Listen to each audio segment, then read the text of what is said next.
Here we are. The internet machine is on, but the pod has not yet begun. No, as a matter of fact. What? We're in the filtering. Oh, look at that. You got graphics for it now. Oh, my God. It doesn't really work that well with the 3-cam, but... No, I like it. There should be a hype You gotta between duck. filter and in, but this is fine. We're Oh, it's should good. they? It's the trade deadline. We're not that important, CJ. We can leave hyphens out. That's what producers are for. I edit videos. Producers are the ones that teach me how to spell. And then it's that chain. Oh, there we go. One beer. There it is. You know what I'm doing because it's One vodka serious. I'm actually doing the straight stuff. The real thing. Straight stuff. Shout out straight stuff. CJ, if there's anything that happens during the podcast, just burst in. Yeah. I've had dreams about this Kool-Aid happening Man style. for a while. Yeah, mid conversation, just me bursting in and Just something like wave us down. yeah. I'm going to give it an extra minute because I don't want anybody to miss any of the good stuff. You know? Of course. Another trade deadline. 15th. At least.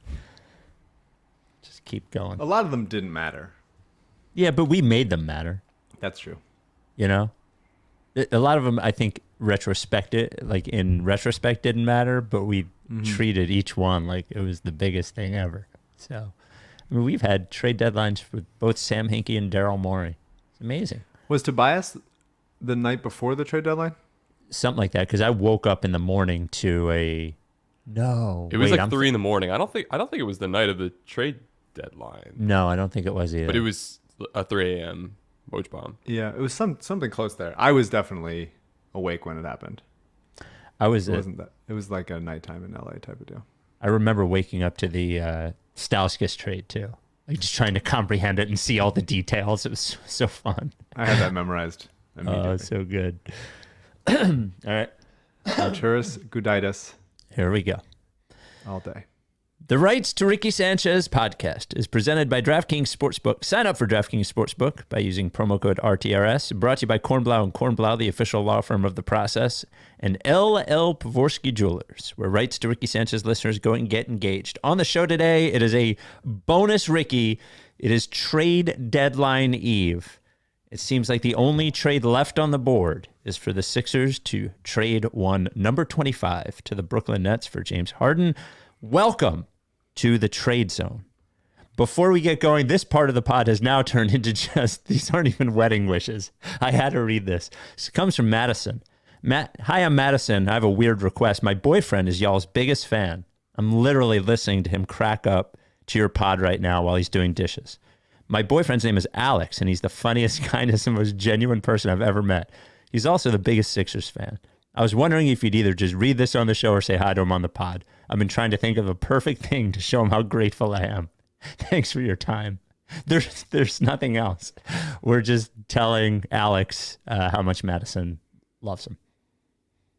You got anything there? And that's what we offer that service. Yep, absolutely. Normal service for us to offer. Also, a new Carl Landry Record Club pod came out today. Me and Mutlu talked about Beach Boys' Pet Sounds and the Backstreet Boys' Never Gone. Without any further ado, Amos and the Chef.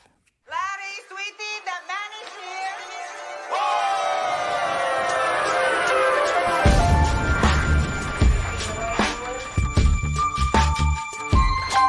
Say the name. I say the name. I say the name. We were right, y'all. We were right. We were right. Even when it went wrong, we were right. We were right. We was right, y'all. We were right. So say the name. Say the name. We were right, y'all. We were right. Even when it went wrong, we were right. We were right, y'all. We were right. So say the name. Say the name. Say the name. Say the name. Say the name. I say the name. I say the name, mama. Say the name. Rights to Ricky Sanchez forever. Welcome to a bonus Rights to Ricky Sanchez podcast. I'm Spike Eskin, along with a guy who has a dark room ready for a Thursday night pod in which he may not even be alive for it. That is one, Mike Levin. It is a bonus podcast. A bonus podcast in the sense that nothing has happened yet. Yeah, right. But we are ready to talk about it. Yes. Absolutely. Yeah. CJ made a good point. You suggested the extra pod, the trade deadline eve pod, and CJ made a good point. He said that, on Thursday, people will just be nervously, anxiously waiting and want something to listen to. So that's what we're doing here tonight. There have been some developments, right? Not just with the Nets and the Sixers, but with the other teams around the league, which I think influenced this. The McCollum. What do you want to do first? The other trades or the Sixers situation, or what do we do? I don't know how to set it up. Well, we could talk about those maybe specifically later, but it seems like there are teams that are now more off the board, Right. So which is backing us even more into a corner of like, it's kind of got to be James Harden, right. Which is different. So it's a lot of stuff that had been rumored to be potential, Simmons packages. That Tyrese Halliburton gets traded Gone. with Buddy Hield and Tristan Thompson for Sabonis, Justin Holiday, Jeremy Lamb, a second-round pick. So those were both, I don't think we ever really seriously considered Indiana, but we had talked about it. So those were both packages that could have been Sixers packages.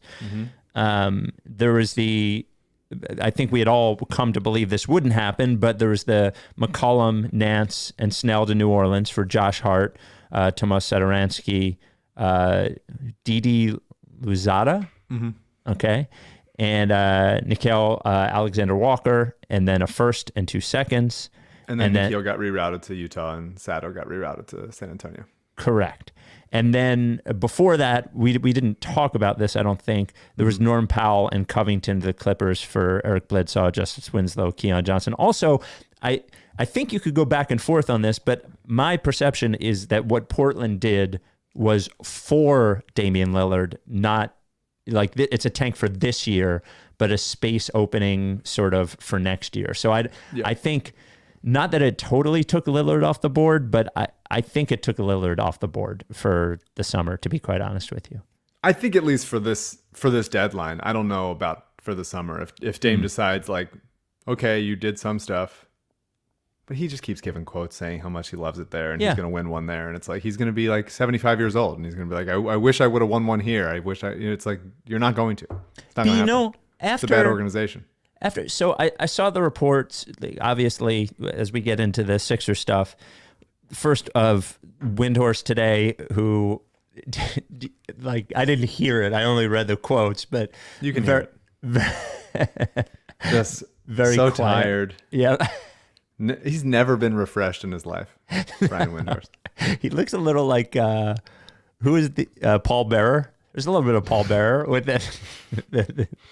this dark circles under the eyes. Anyway, so he was saying just holding up a BlackBerry like the urn. Like the urn.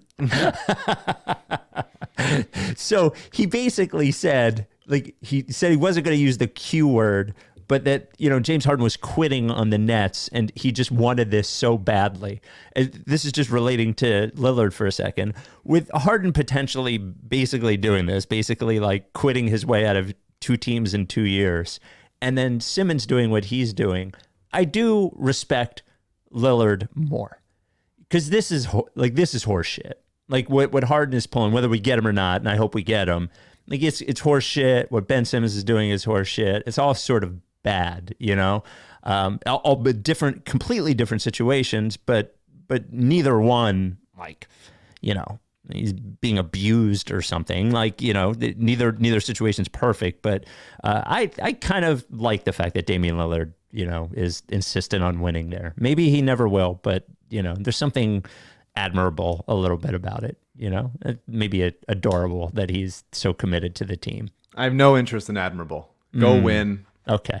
Get some wins. I don't think it's like cool what Harden is doing if you're whatever, but like it's also not cool that Kyrie's not getting vaccinated and playing half the games. Like it's like if you're him, he's like Harden's like, what the fuck, dude? What are we doing here? Yeah.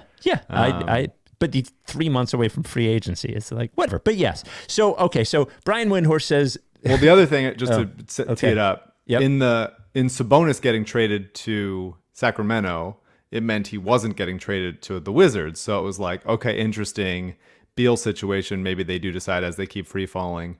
Maybe they do decide, let's move Beal if he asks like today. But then it was announced yesterday that he's having season-ending surgery. So if we're assuming the Portland deals were made with Dame in mind, getting some like bigger, more defensive-minded guards, and believing that Anthony Simons is not much of a step down, if any, from McCollum, then they want to keep him.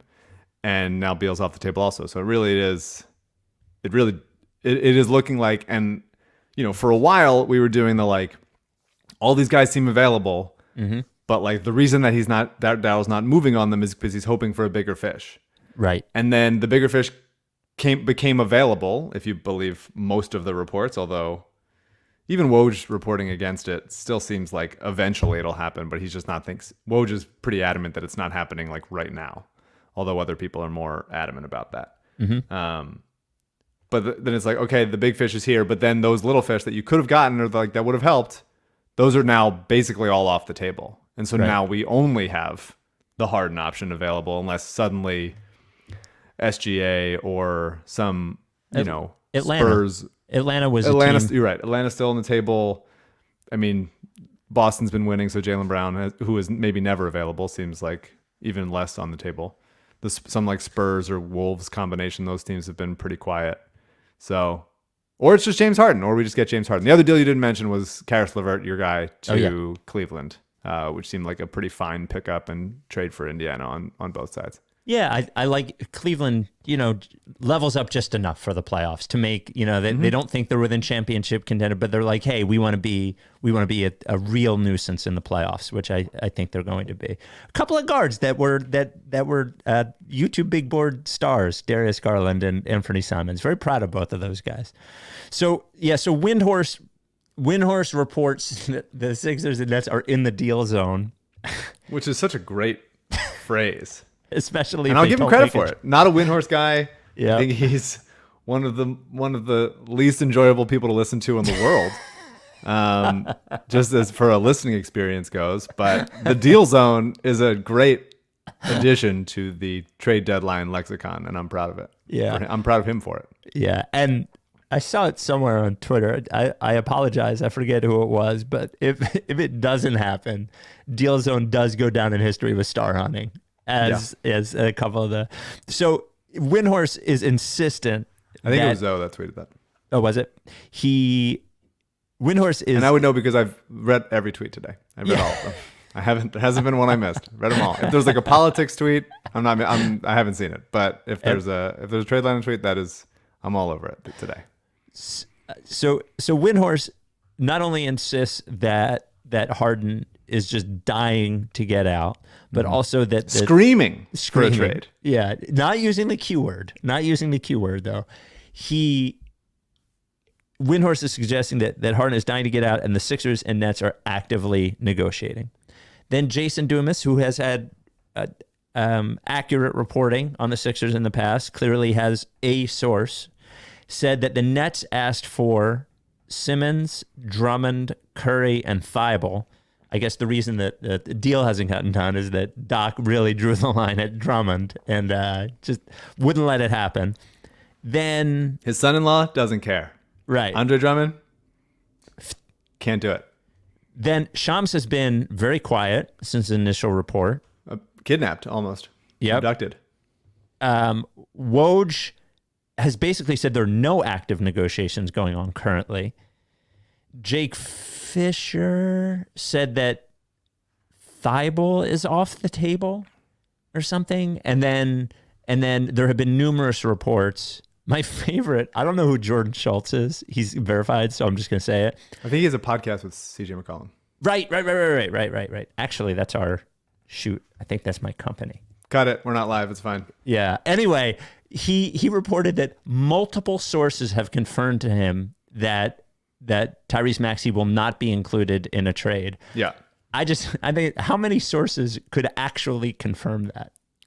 could actually confirm that was true. I don't Yeah. know. I mean, probably someone from Tyrese's agency, which is clutch. Assurances from Daryl that that's not happening. Yeah. Multiple means Doc more than, probably talking to people. Yeah.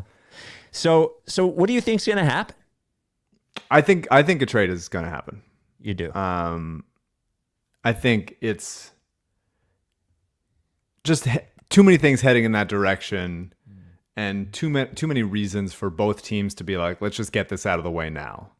For Brooklyn, Harden threw his like pretty cool if you're favorite player empowerment, pretty uncool if you're like, come on man, just play hard. Is pretty much forcing their hand by his actions and having the tightest hamstring of all time. And missing several games after Brooklyn's lost. Have they lost 8 in a row, 9 in a row? They got smoked 9. by Boston last night. I think last night was 9. That's a long losing streak. I was thinking about it today and then I didn't act on it because I was reading too many tweets. But what is the longest losing streak during a season for a team that won a championship? Oh, I don't know. And Or by even the way, like made the championship? I looked at DraftKings right before the pod started. They are still the favorites to win the championship, which is crazy. They're plus 320. But they've lost 9 in a row, but they are a total of 3 games behind the Sixers. So, from a Brooklyn perspective, man, there's just so many interesting like angles to this in terms of leverage. Mm-hmm. All right, we'll get into a second. The Rights to Ricky Sanchez podcast is sponsored by Mr. Leverage, Adam Kornblau and Kornblau. You want somebody to use leverage to get you what you deserve? That's Kornblau and Kornblau, the official law firm of the process. They use all of their leverage at Kornblau and Kornblau to get you what you deserve in personal injury. They are the premier boutique personal injury law firm in the Delaware Valley. That's my wife, Delaware Valerie, in the Delaware Valley. 40 years, Kornblau and Kornblau has been there, doing their thing, right? Making sure that people are represented the right way. And the best thing about Kornblau and Kornblau is that when you reach out to them to get Kornblau, you always get a Kornblau. Well, what do we mean by that? We joke about that, but what do we really mean? What we really mean is that when you call up these personal injury law firms that you see ads for, they're just referral services. But Kornblau and Kornblau, you actually get the guy. What a great guy who really cares, really fucking loves this stuff, which is important. Any sort of personal injury, medical malpractice, injured at work, car accident, slip and fall, all that stuff. 215-576-7200. 215-576-7200. If the Sixers don't make this trade, we're going to have a class action suit against them for having to do a podcast tomorrow night. Mm-hmm. Email kornblau@kornblauandkornblau.com. I'm going to spell Kornblau for you. Kornblau. Kornblau and Kornblau, the official law firm of the process. All right. From a leverage perspective, there is the idea that if the Sixers really want Harden, that they will have to go through the Nets to get him, whether it's now or in the offseason. Now if no matter where Harden wants to go, if Harden wants to go to Philly and that's the only place he wants to go, the Nets could say, you're going to have to go through me to get him. Now, as I did mention on the last pod, the thing that could throw a wrinkle in it, and there have been rumors that have popped up, is the Sixers dumping Tobias Harris and Ben Simmons into cap space. But that's tough, and it could There was an announcement about them having 2 possible landing spots. I think Kyle Neubeck reported it, as well as a couple other places, one of whom is pretty obviously Oklahoma City. Right. And so I think that's a, hey, we don't need you if you don't want to come to the table type thing. You could lose him for nothing in the offseason, even though it would cost the Sixers, some amount to trade to get off of Tobias' contract in this offseason. Although with one less year of Tobias, the contract starts to look a little bit less terrifying. And Tobias has, let's say it, played better lately. Oh, God. He has. He looks quicker. He's about everything. And even then, I'm still screaming at him during the game. I'm still screaming at him how slow he is to rebounds. How weak he is on rebounds. Jay Crowder just ripped a a very necessary rebound out of his hands in the Suns game. So slow on passes, everything. Jay Crowder's like the actual opposite of Tobias Harris in so many ways. For somebody who plays the exact same position, he's can do fewer things, but does the things that he does at a higher level for sure. Right. So also, you know what I noticed? This is not about, but like they should have won that Phoenix game. Like we know this. Doc made some mistakes. They just don't have enough point guards. Like let's stop letting Danny like touch the ball unless he's shooting it. He shouldn't be allowed to. Tobias for the season. Look at Tobias's numbers year over year. You know how Joel became a better passer and raised his passing numbers and all that stuff, and his rebounding numbers are so high and all that stuff. Tobias's rebounding numbers and assist numbers from last year are exactly the same. Exactly the same. There's so many more rebounds up for grabs and so many more like possible, distribution and just moving the ball, getting some open looks for other guys. And they are exactly the same. It's pretty shocking, but he has been playing better lately. So my feeling is I'd rather trade Tobias in the offseason if you can. I'd rather hold on in this season. I think they do have a shot to win a championship this season if this Harden trade happens. Okay. And I think Tobias is just a big part of the team in the sense that the vibes are good. Maybe not for me personally, but I don't have to participate in good vibes. I don't have to be there for them. You just have to read tweets. Contributing one way or the other. But for the team, they are enjoying it. Tobias is a big part of that. And I do think like if you trade Tobias for like not this, but like Buddy Hield, who's now on Indiana and maybe getting rerouted, then all of a sudden they're even smaller than they were before. And Tobias isn't a good defender, but at least he is like big and thick. So it's hard to replace that easily when they already are small and weak to begin with. Just to jump back to something real quick. I mean, the problem with dumping Tobias is that I love the leverage angle. From a leverage standpoint, the Sixers lose leverage because whoever they're dealing with knows that they have to dump Tobias, right? So, and Oklahoma City is happy to take advantage of that. So in the end, to your point, and Sam Presti is notoriously good at getting. Yep. If you need him, he's going to make sure you're paying as much as you could possibly pay for it. For sure. So then, but then there is the idea that the Nets, there are two possible bad outcomes for them if they don't make this trade. Bad outcome number one is just overall that they traded 4 firsts, 4 swaps, Jared Allen, Karis LeVert, Victor Oladipo for James Harden, who would leave for nothing, which is insane. Jared Allen, borderline all-star now. Yeah, that was definitely a bad trade, and for people just being like, "Hey, Cleveland, just take him." Yeah, very odd. So then there's that could happen, but then there's also this other part that I think they're on some level, maybe we're just guessing, trying to figure out if it's possible at all, is that he sticks around and he just doesn't try the rest of the year. He sits out with a hamstring, because the other part of that is, when Kevin Durant comes back, maybe the way things are trending, the vaccine mandate goes away in New York. All of a sudden, Kyrie Irving can play. They pull it together. They get to the finals, and he's happy. Things can change in a short amount of time. Or he could just say, fuck you guys, and say my hamstring hurts and not play the rest of the year and just throw even more water on this Nets season. Seems more likely the second one, especially because they lifted some, which is crazy that we're still talking about it and have to consider it about like NBA trades, but they lifted the mask mandate in New York, but the vaccine mandate is still stands. So for now, yeah, it doesn't seem like any minute now that he's going to be able to play. And it's very weird that like if you're the governor or mayor, are you getting lobbied by the Brooklyn Nets to drop a vaccine mandate so Kyrie Irving can play? It seems very insane. Yeah, I don't think so. But yeah, I don't know. I think both teams will still think that they have the leverage in this situation.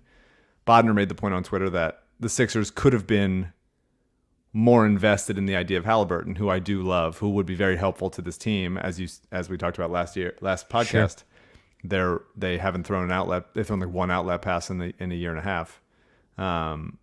If the Harden possibility wasn't so real, Halliburton could have been like, okay, that's our guy. And I think it's real. I just think it's very real. I think both teams are invested in having this happen now. I think some of the smoke is like whispers from Clutch, so that the just like snowball Chaos. momentum can like happen. And if a deal doesn't happen, then when they go into like try to go get Ben's money in the offseason in like a trial or arbitration or whatever, they can be like, look how it could have happened, but Daryl was stingy and he clearly didn't want to trade him, so he should have to pay him the money that they have been fining him, whatever.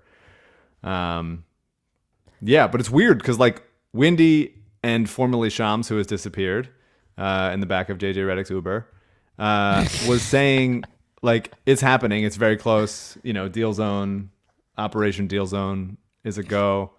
And Woj on the same network is like, no, it's not close. They haven't talked. They don't even have each other's numbers. They don't know each other. Sean Marks, they thought, is a different Sean Marks. Daryl Morey, I have an uncle Daryl. Maybe he's talking to him. Like, it's just, there's nothing's happening. And it's just very weird to be like, it's the same network. These guys are coworkers and they have wildly different stories. So it's hard to parse what that means particularly. Well, it's but that everybody's full of shit. Sure. Not that nothing is happening.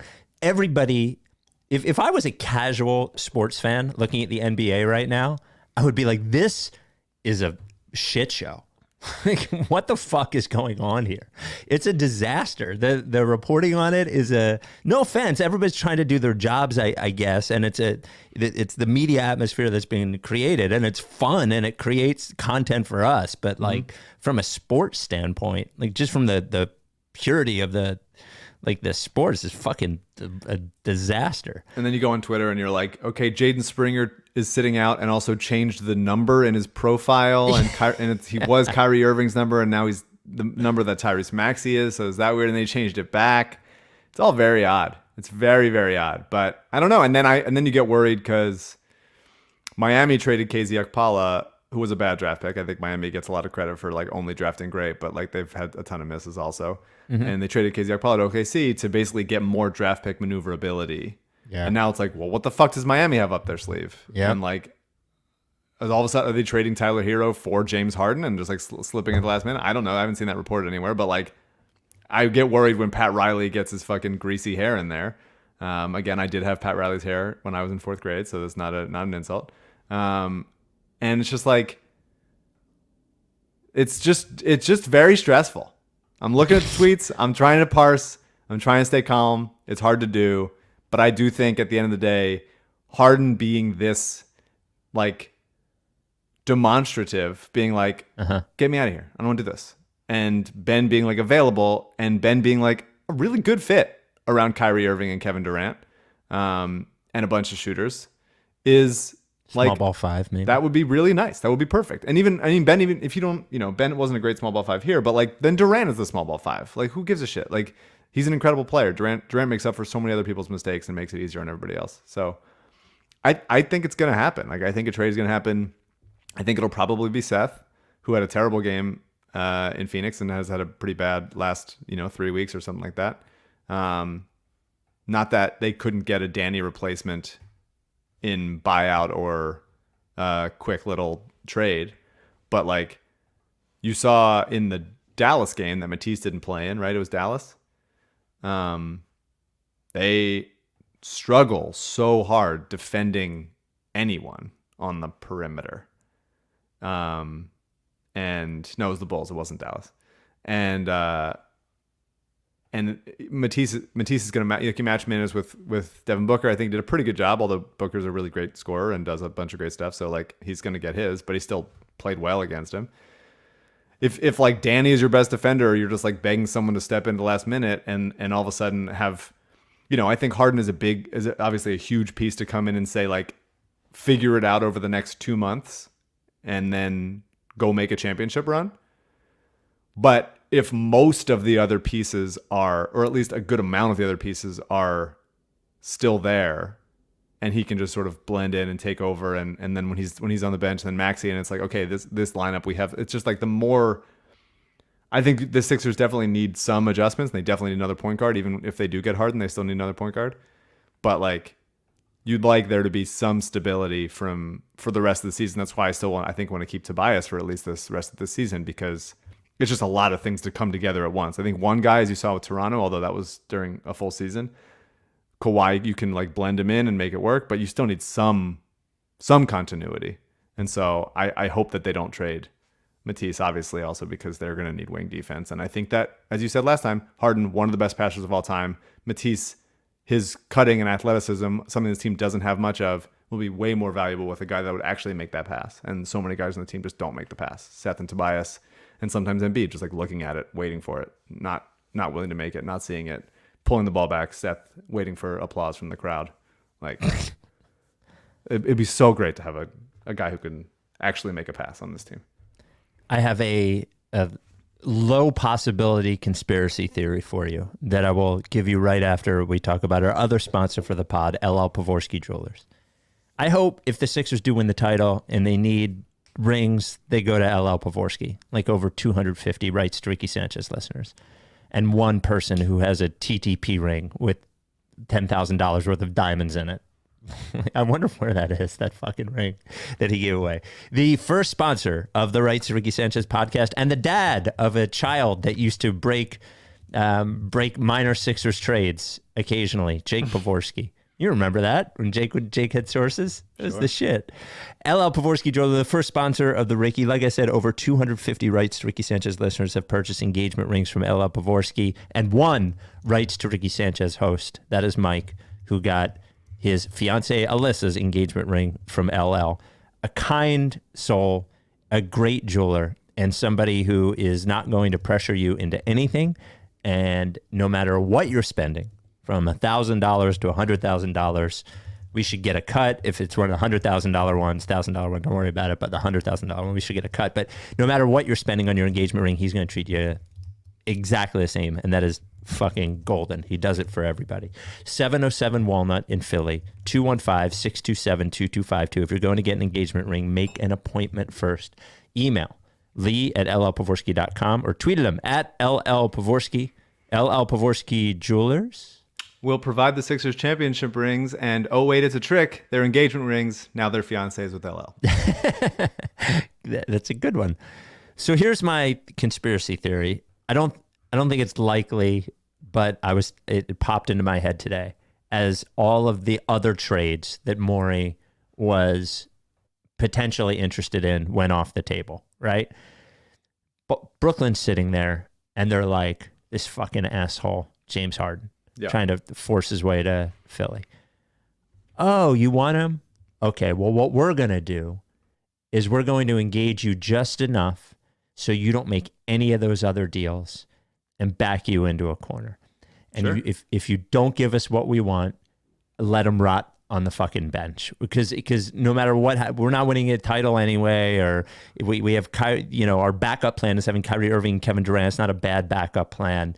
We're not doing this. It's possible, right? Yeah, I mean, I don't think that NBA teams are generally in the business of like, we're going to bench our star that we traded all this money for, and if he's unhappy, like whatever, we'll tank our season to kind of fuck with you.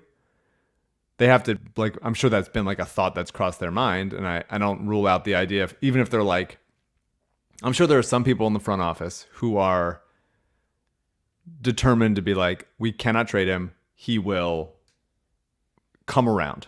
When Durant gets healthy in like He'll be month, fine. Yep.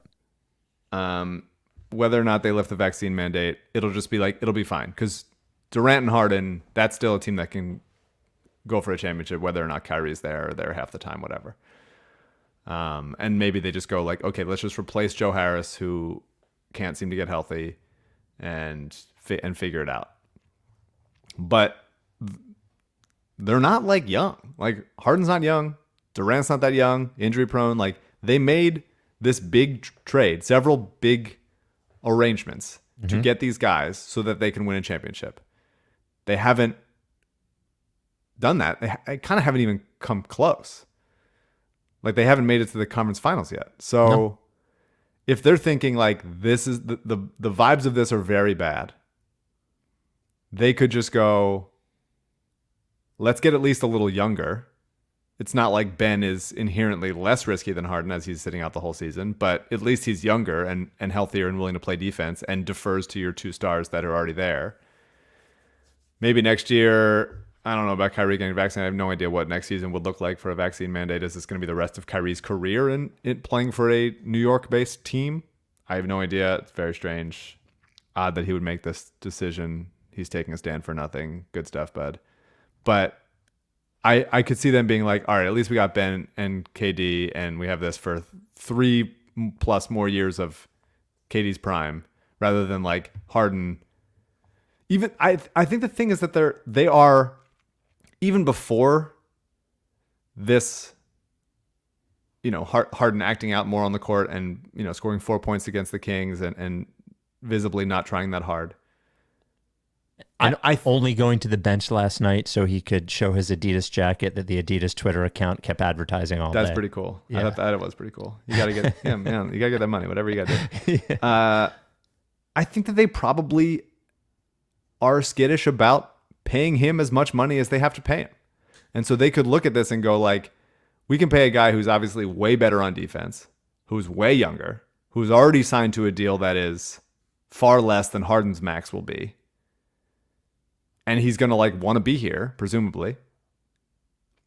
That seems like a thing. That seems like it's just an easy trade to make. I think if the Sixers were in a different division or a different conference, I think the deal would 100% be done. Yeah, already. Yeah. I think it's a little weird because they're both going for it this year. They're both in the same conference, same division, play each other 4 times a year, all that stuff. And I think they just feel a little pot committed to the Harden trade that they made. But I think we're too far down the road already, and it's better for both teams if we're just like, everybody be adults and let's swap these guys who don't want to be where they are, and we'll give you a couple more things, not everything. Here's Seth Curry, here's 2 first-round picks, maybe 1 pick and an Isaiah Joe or something. We're not thrilled about the return. It's not not just Ben, but it's a fair, reasonably fair deal, and we all go about our lives and feel way happier about it. There's something about just everybody's workplace would be better off with that. The Sixers wouldn't have to be answering bullshit Ben Simmons questions anymore.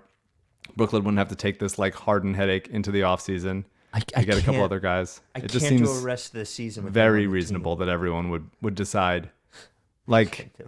Come on. I want to just bring everybody together and be like, come on. It's fine. I can't do. If he doesn't get traded by 3:00 tomorrow, it means he's on the team until July. Or June. It's fucking ridiculous. We're going to have to go through all these news cycles about him maybe coming back. No. Oh my God. No. I can't do it. I can't do it. All right. Last thing. Well, and then I just wanted to ask you about the Doc Rivers best coach ever story. But the last thing is, I don't think it gives me any pause. Really. I think you have to do it. The Sixers have to do this, I think. But Harden doing this again, twice in 2 years, and the number of teammates, there's an excuse for all of them, right? But the number of teammates who have soured on this, you nervous at all? I would be nervous if this was last year and Ben was playing. And it was just okay, Ben's not shooting. But he's still trying very hard defensively, and presumably Maxey hadn't taken the big leap forward. And so they were we really need this guy to come in. So let's do a Ben trade for him.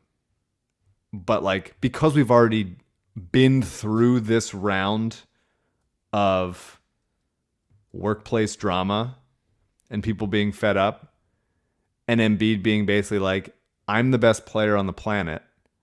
I can play with all of these incredibly slow, incredibly passing deficient, a lot of them defense agnostic, doughy, not that strong, not that physical type guys, and I can bring them within a couple games of the 1 seed. And then it's just the upside of pairing James Harden for the last couple years of, I mean, he's not in his prime, but he's still one of the best. He's still one of the best players in the league. He's still one of like top 10, 12 players in the league, whatever, when he's engaged. And it seems like if he wants to be here, he wants to be playing for Daryl and Tad, our boy Tad. He's friends with Tad. Tad's a good loves guy. Tad. Who doesn't? Then it's just, I think it'll, guy. The odds of it ending poorly, I think are pretty high. He's going to be paid $1 billion when he's 36, 37. But we'll get. But if we have a 2.5 championship, good years, yeah. if we have a championship out of it, I don't give a shit. Like I'm only just now starting to get like slightly angry about the Eagles, and even then, like even next year, I'll probably still like be fine about it. If you win a championship, you just have years of yeah. If you just have years of grace periods for them to be like, holy shit, the Sixers have not. And this is what I think this is probably what Elton was thinking when he was like, I'm trading everybody for everybody. We're going for it all the time, constantly. But like the Sixers haven't made the conference finals in over 20 years. The conference finals. Look at teams that have made the conference finals, and the Sixers just haven't done it. And they basically haven't done it because they don't have enough guys who can dribble and shoot. And I would add pass. And James Harden does those things quite well. So even though it's probably going to end bad, it's probably going to be a big deal. There's a chance that him and Daryl and Tad are close enough to where Harden would be like, look, I'll get sponsorship opportunities. I don't need the full max. Who knows? That's not happening. I don't know. No. I don't know. No. I don't know. The Miami Heat Big Three did it. Maybe Harden will do it. Maybe honestly, Harden's just like, take me there. I want to win a championship. I haven't won one yet. I want the narrative about me being this like kind of quitter, kind of bad teammate, kind of like occasionally out of shape guy to fade, and I want to be a winner, and I want to win a championship in my what presumably will be the last contract of his career. And he gets to play with the best big man in the league, who he's a kind of big that he's never played with, not even close. It's just like, that's rose-colored glasses. But even if it does go badly, I think one of the reasons he wants to get traded is so he can opt out and sign the biggest deal he can possibly sign. That's probably true. Yeah. I mean, that's almost definitely true. Yeah. But you never know. Maybe he wants to win that bad. Maybe he wants to turn the narrative on him again. He's got all the money in the world. Maybe he doesn't need it. I wouldn't care. I would rather win. The difference between like $225 million and $267 million, to me, wouldn't make a difference. Couldn't even count that high. Somebody else is dealing with it. He doesn't have an agent. He's not like giving 3% of that, 5% of that away. Doesn't matter. But whatever. Maybe he wants those extra tax bracket. Yeah. Whatever. But it's just basically like the opportunity to have the rest of James Harden's best years paired with a rapidly developing Tyrese Maxey, Embiid playing the best basketball of his career and looking incredibly healthy and good and assuming a leadership role that like many people never thought he would be able to assume. It just gives them a real chance to win this season in an East that's not solidified. A bunch of very good teams: Milwaukee, Miami, obviously Brooklyn. I don't really believe in Cleveland just yet. I don't believe in Boston. Toronto's good, but they have like 6 guys. Everyone's playing like 46 minutes a night. It's crazy. But it's winnable. It's certainly like quite winnable right now in Chicago as well.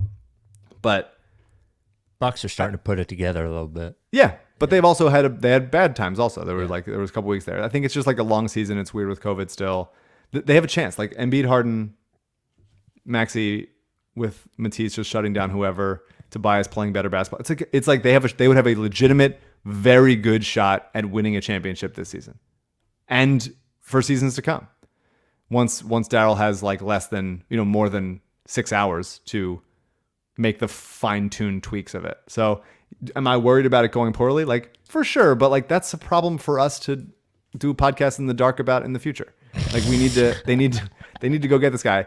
The benefit is that like, while Ben is here, he's not. So it's essentially just an addition for almost nothing. That's why I've also been like, people that were like, just trade him back in December, back in whatever, just get him off the team. Like, this is why you hold him. And it would be such a boon for Daryl to like have blocked out the noise, to have blocked out, been able to persuade the owners to like just trust him on this and not get panicky yet. And if they could trade Ben Simmons and like not a huge return, a couple late firsts, Seth Curry, whatever, for James fucking Hart, that would just be insane.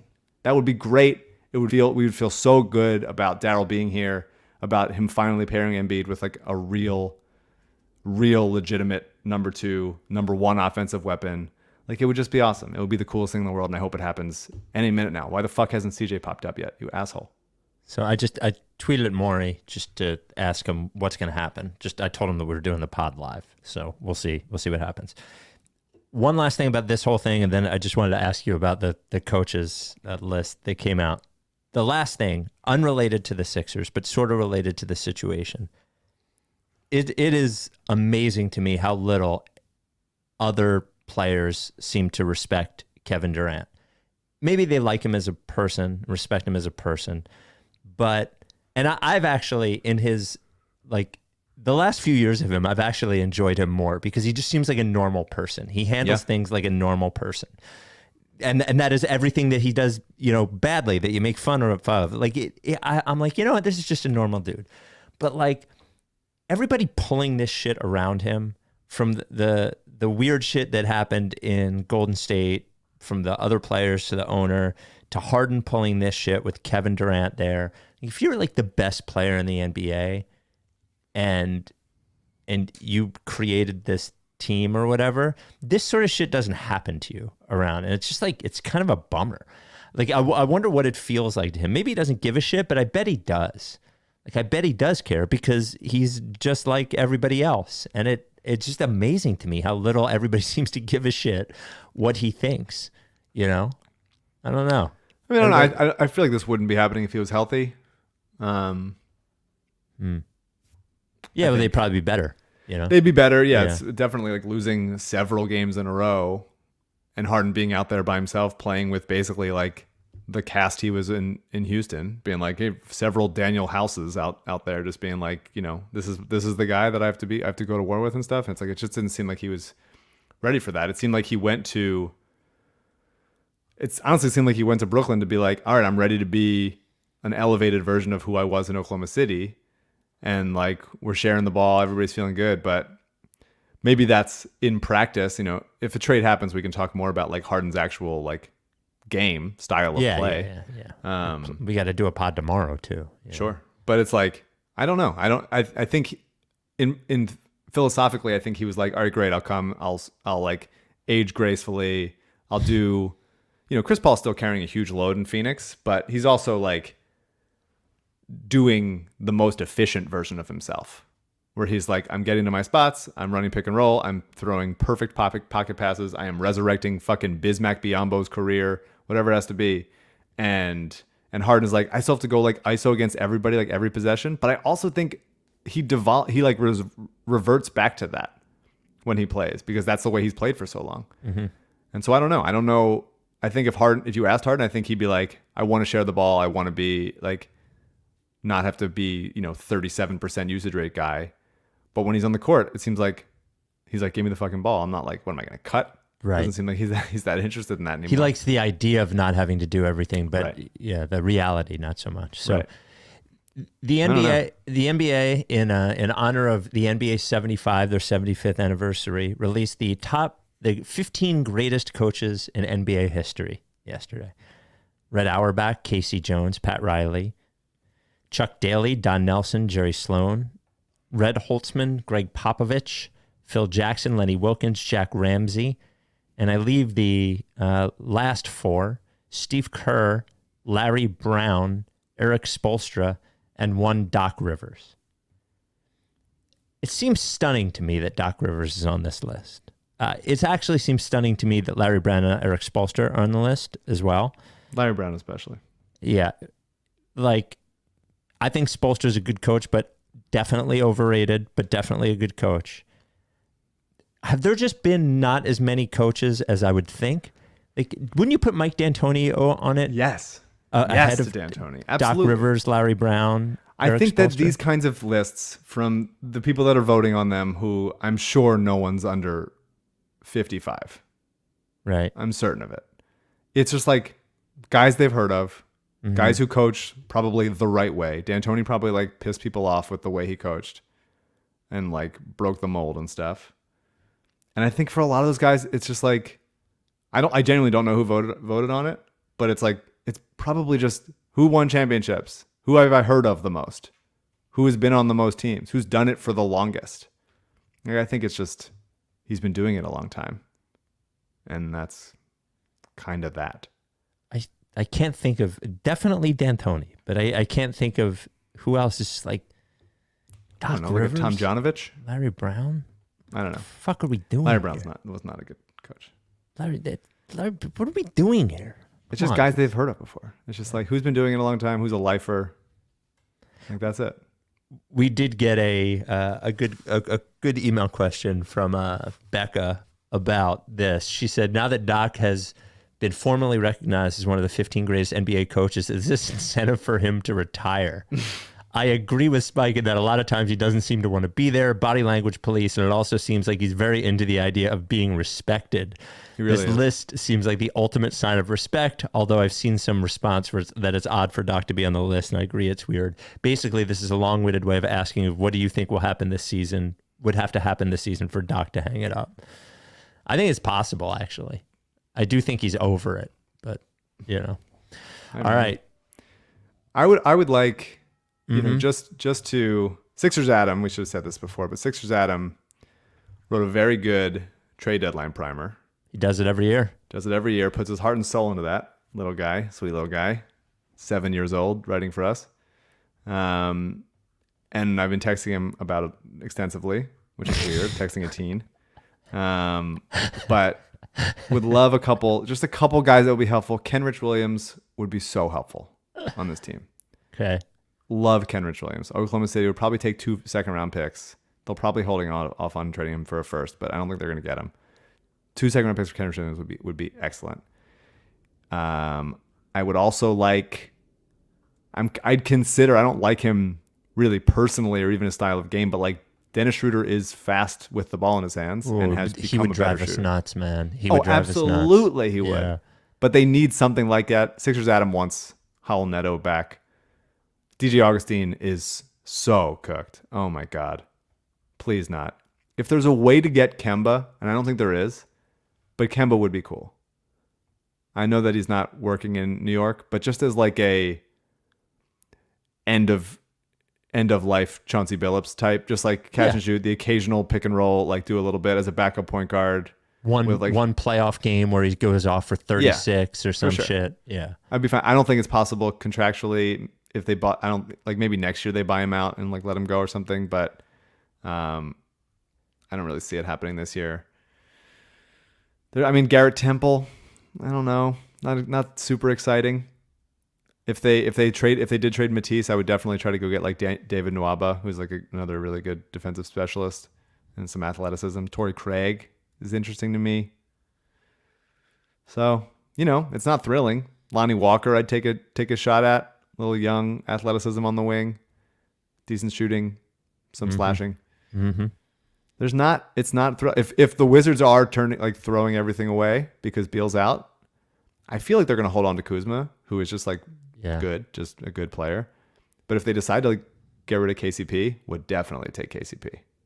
Yes. Absolutely. I was thinking that as we were playing him. He is a useful player. He's Very like useful. guard Danny who can dribble or something. Like, yeah, he's fast. He goes out in transition. He moves the ball. He's cutting his ass off all the time. He plays defense hard. He's just like very capable. mm-hmm. Obviously not running him out of point guard, so it's not like the number one need, but well, on this team, he you might never be. know. Danny's doing his thing. But yeah, I would take a swing at like a Ben McLemore. If Korkmaz just can't. He hasn't been hitting shots, man. He just keeps not hitting shots, and I'm waiting for the explosion, but it's not happening. And I do hope that like putting a point guard on, like an actual point guard on the bench, so that he can just be like more of a secondary guy would be helpful. But McLemore is pretty good, just as like at least as a shooter, gets hot. Not a great defender, but sometimes tries. And in my theory of everyone just needs to be on a good team for them to try on both ends, then that would suffice. And I would consider if they move one of the young big guys for a legitimate stretch five, just to throw an option out there, you know, like a Trey Lyles or something like that. Just who can shoot a little bit. Maybe bring Mike Muscala home would be fun for everybody except for AU. Him and Maxey together would have to get like pictures of them together, like maybe Maxey like coming out of Muscala's birth canal, like he was something like that, something fun like that. So yeah, there's other moves to be made. that they could happen. So I'd hope that Harden happens any minute now. CJ, pop in, please, and tell us it did. So I hope that there's at least a couple hours for Daryl to be like, okay, what do we need? Who do we got? And like make a couple tweak type things. But I do think a Harden deal is going to happen. I think he's going to be on the team next time people see my face. All right. So you're predicting it is going to happen. I think it'll happen. I think it's going to be Harden for Ben, Seth Curry, one of Isaiah Joe, Charles Bassey, Paul Reed, or Jaden Springer, one of those guys, and then maybe a pick or two. So that would be what I think. Yeah. I don't think it's happening till the off season, but I'm barely 50, like almost 50-50 that it happens tomorrow. I really have no idea. It's so hard to read. Everyone's lying so hard. I know that it's just hard to tell. Yeah, it's really tough. It does seem like a week ago it was like 10 to 20%. Then this weekend it was like 20 to 30%, and now it's at least 50%. But to some, maybe higher. If you're Brian Windhorst calling for the Undertaker to come out of the grave, then maybe you're in the 70s. Somebody in the chat said I was wearing a bootleg Yankees hat. It is a New York Cubans Negro Leagues hat. It is not a Yankees hat. So. Oh, and then finally, one last thing. I don't know. I don't think this is from earlier. I'm sorry. CJ just put this in the chat. Apparently, and was this from earlier? I didn't see the Woj appearance. Yeah, Or is this a new one? That was a tweet linked to an article talking about what Woj said earlier. So okay. So that they're prepared to have him here for the 1 year, like the Raptors did with Kawhi. Yeah. Okay. All I can't believe CJ would pop up on a without live the trade to not say the trade has happened. The gall to show your face. Well, if the trade doesn't happen, he's gonna have to talk a lot tomorrow. You're gonna be in bad shape, man. It's gonna be this shot, except just me laying on the ground. Okay, we'll talk to you tomorrow night. Perhaps, wait, how many hours are left to the trade deadline? 15 from now? 15 hours left in the... No, that's bad math. Okay. It isn't? No, I think... Oh, no, it's 18 hours. 18 hours. 18 hours. Okay. We'll talk to you tomorrow. You done with TTP?